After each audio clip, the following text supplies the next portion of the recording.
हनुमान जी का जीवन केवल बल और भक्ति का ही नहीं, बल्कि ज्ञान और अनुशासन का भी अद्भुत उदाहरण है।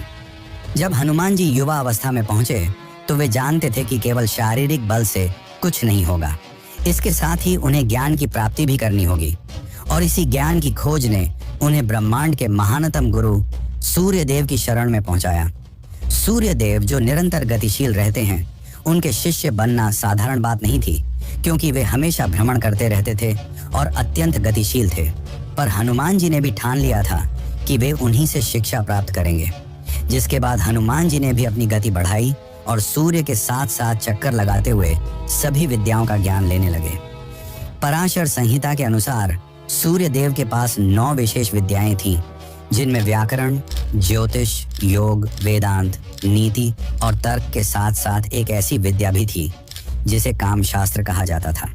हनुमान जी ने सारी 8 विद्याएं हासिल कर ली, पर जब बात 9वीं विद्या की आई तो सूर्य देव ने कहा कि यह विद्या वासनाओं और जीवन के विशेष नियमों से संबंधित है, जिसे केवल विवाहित अवस्था में ही समझा जा सकता है।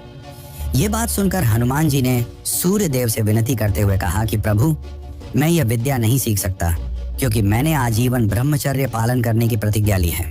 तब सूर्य देव ने समझाते हुए कहा कि इस आखिरी विद्या के बिना बाकी सारी विद्याएं भी कोई काम की नहीं है। इस पर हनुमान जी चिंतित हो उठे। तब सूर्य देव ने एक समाधान निकाला। सूर्य देव ने अपनी शक्ति से एक कन्या का निर्माण किया, जिसका नाम सुवर्चला रखा गया। सुवर्चला का अर्थ था तेज और दिव्य आभा से युक्त। सुवर्चला कोई सामान्य कन्या नहीं थी, वह सूर्य देव के तेज से जन्मी थी, जिस कारण उन्हें सूर्य देव की पुत्री कहा जाता है। पराशर संहिता में स्पष्ट रूप से बताया गया है कि हनुमान जी और सुवर्चला का विवाह एक औपचारिक और प्रतीकात्मक विवाह था। इसका उद्देश्य न तो गृहस्थ जीवन की स्थापना थी और न ही किसी सांसारिक बंधन में बंधना।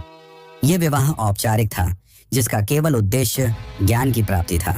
जिसके बाद हनुमान जी का सुवर्चला से विवाह हुआ और उसके बाद हनुमान जी ने सूर्य देव से 9वीं विद्या भी प्राप्त की और उनकी शिक्षा पूर्ण हो गई। और वहीं दूसरी ओर सुवर्चला भी अपने तप के मार्ग पर चल पड़ी।